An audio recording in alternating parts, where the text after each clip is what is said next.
आज की कहानी पहचान। मिस्टर देशमुख आज काफी सालों बाद बनारस पहुंचे। गली कूचे सब बदल चुके थे। एक वक्त था जब यहीं की आबो हवा रास आती थी, लेकिन नौकरी में हुए पदार्पण की वजह से कभी लौटकर वापस नहीं आ पाए। सावित्री जी चाहती थी आजीवन यहीं रहूं। बड़ा सा घर बनवाया, हर चीज अपने पसंद की, लेकिन विचारों में खोए देशमुख साहब कुछ ही देर बाद अपने घर के बाहर खड़े थे। चारों तरफ बड़ी बड़ी इमारतों से घिरा उनका छोटा सा मकान जब से किराएदार गया है बंद पड़ा था। दरवाजे पर पहुंचते ही धर्मपत्नी की याद आई। नेम प्लेट पर गर्त जम चुकी थी। अपने हाथों से साफ किया, देशमुख सदन। देखते ही आंसू छलक पड़ा। नीचे लिखा था अनिरुद्ध देशमुख, सावित्री देशमुख। अनायास ही एक हंसी उनके चेहरे पे आ गई और मन अतीत की यादों में खो गया। सुनिए, नेम प्लेट पर मेरा नाम जरूर लिखवाइएगा। क्या सावित्री, देशमुख सदन है ना? और फिर तुम्हारा और मेरा किसी का भी नाम हो, फर्क ही क्या पड़ता है? मेरे नाम से भी तो तुम्हारी पहचान होती है। हम तुम अलग थोड़े ही हैं। लेकिन सावित्री जी हट कर बैठी थी। ना जी ना, देशमुख सदन में वसंती, संध्या कोई भी रह सकती है। मेरा नाम मेरी पहचान है और ये घर मेरा वजूद।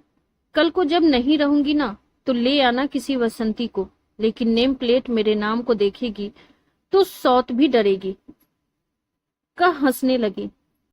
नेम प्लेट पर लिखा मेरा नाम मेरी पहचान रहेगा, और फिर कभी कोई परिचित या डाकिया मेरे नाम से भी तो आवाज लगाएगा। क्या फिजूल की बातें कर रही हो? हाँ, हो तो तुम शर्मा जी के ही मित्र। भाभी जी कितनी गुनी औरत है, स्कूल में प्रिंसिपल हैं, उनका बराबर सहयोग करती हैं। लेकिन देखिए ना, कितने बड़े अक्षरों में उन्होंने अपना नाम लिखवाया, शर्मा निवास, एक्स इंजीनियर ओकार नाथ शर्मा। क्या उनकी बीवी का कोई अस्तित्व नहीं? उनके नाम से उनकी पहचान नहीं? क्या इस घर में उनका इतना भी अधिकार नहीं? वो स्कूल में प्रिंसिपल है, लेकिन क्या वो औरत है, इसीलिए उनका कोई वजूद नहीं? फिर अपना क्या कहूँ, मैं तो एक गृहिणी हूँ, अदना सी लेखिका।